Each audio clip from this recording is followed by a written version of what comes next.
Hello! Welcome to my stupid guide to Deadlock. Deadlock is a third-person MOBA brought to you by Valve.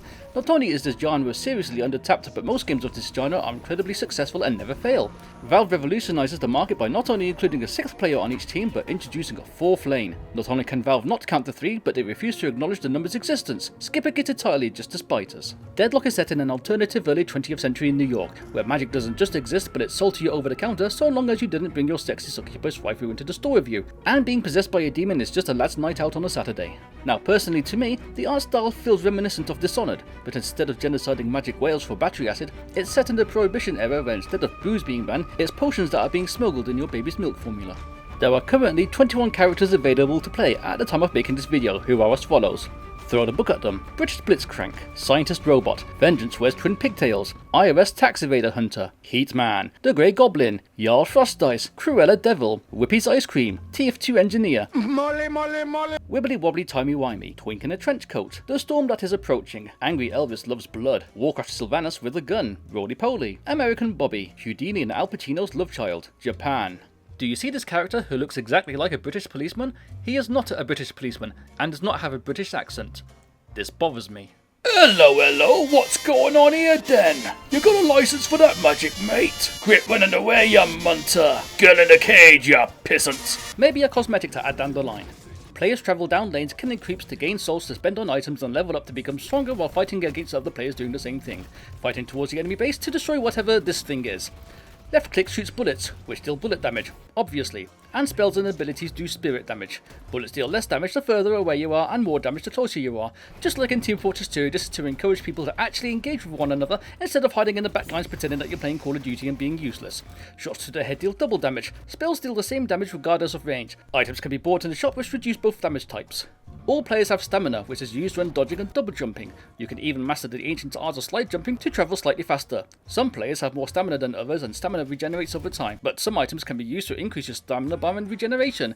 You can also slide while travelling down slopes. I guess, if you really want to. Creep come in 3 variety, punchy, shooty and healy. Friendly healy creeps heal both you and nearby friendly creep every few seconds. When creeps are killed by a player, you and nearby teammates gain souls. There's no kill stealing or babies complaining that someone has taken away your farm. But if creeps are killed by other creeps, you get nothing, you lazy slob. Souls are used to level up and spend in the shop. Dead creep also release soul bubbles that float away and can be left alone or shot to gain extra souls. You can steal enemy souls by shooting them as they spawn, making you fat and fed and your enemies skinny and hungry. Towers will block your way at certain points of the lane, and can only be attacked and destroyed when you or a friendly unit are near, but it's smarter to attack when your creeps are near instead of tanking the damage yourself. Towers come in 3 types, Laser Statue, Magic Mech, and Floaty Orb that is protected by 2 Shrine Shield generators. Laser Statue shoots a concentrated laser and stomps at nearby enemies not smart enough to keep a distance, and Floaty Orb just shoots targets that are near. But the Mech Warrior has 3 attacks, Shooty Laser, a concentrated attack on a single target, Spewy Fireball, which launches an AoE on the floor, and Stompy Feet, which deals large damage and stuns in an AoE around the Magic Gundam. Travel up and down lanes quickly using the rail system. Press F while riding the rail to activate Extra Speedy, which goes on a cooldown. You can only travel as far down the lane as your creeps are, and destroying all enemy towers in a lane gives you a speed boost in that lane, meaning if your creeps are giving the enemy base a boss and beatdown, you can make it to the other side of the map in just a few seconds. But if you're the one receiving a New York nuking, then good luck zipping out of your base. For a few seconds after jumping onto the rail, you can shoot enemies and be shot off the rail when travelling along it, dropping you to the ground and stunning you for a few seconds. You also can't use the rail if you've just taken damage for a few seconds, so no easy escapes for you. Shops appear in 3 different places on the map. Here, and here. Shops next to your lane are closed when your first tower is destroyed, but all items can be bought from any shop. The shop can also be used when you're dead. Items come in 3 types, Weapon, Vitality and Spirit. Weapon items improves your bullet stats, Vitality items increase your survivability, and Spirit items increase your spell damage. Each type comes in tiers, with the price of the items rising as the tiers gets higher. All items have passive buffs, but some have active effects which can be assigned to your active slots. Some higher tier items require lower tier items as components to be bought. Only 4 items of each slot can be bought, but extra item slots called flex slots can be unlocked 1 at a time by destroying all enemy guardians, an enemy shrine, 2 enemy walkers, and all enemy walkers. Flex slots can fit any type of item. Neutral creeps spawn all over the map and appear over time as the game progresses. Creep come in 4 types, small eyeball, larger eyeball, even larger eyeball, and the biggest eyeball of all, which is a mid-boss that spawns in the centre of the map. Killing creeps gives souls, but killing the mid-boss gives a 3-minute buff which reduces spawn cooldown, gives your lane creeps extra health, and increases the fire rate of your team. When joining a match, you have to pick a minimum of 3 heroes you want to play. You can mark certain heroes as priority picks, but you're never guaranteed to play the one you want. When this happens, just quit the match and try again. Everyone will appreciate that. When you start the game, you're automatically assigned to a lane to fight along. This is so nobody can say mid or throw and you may or may not have a lane buddy. The enemy lane will always have the same number of players as you at the beginning, and there is no reason to swap lanes at all in the beginning of a match. This is the best game mechanic in any MOBA game ever.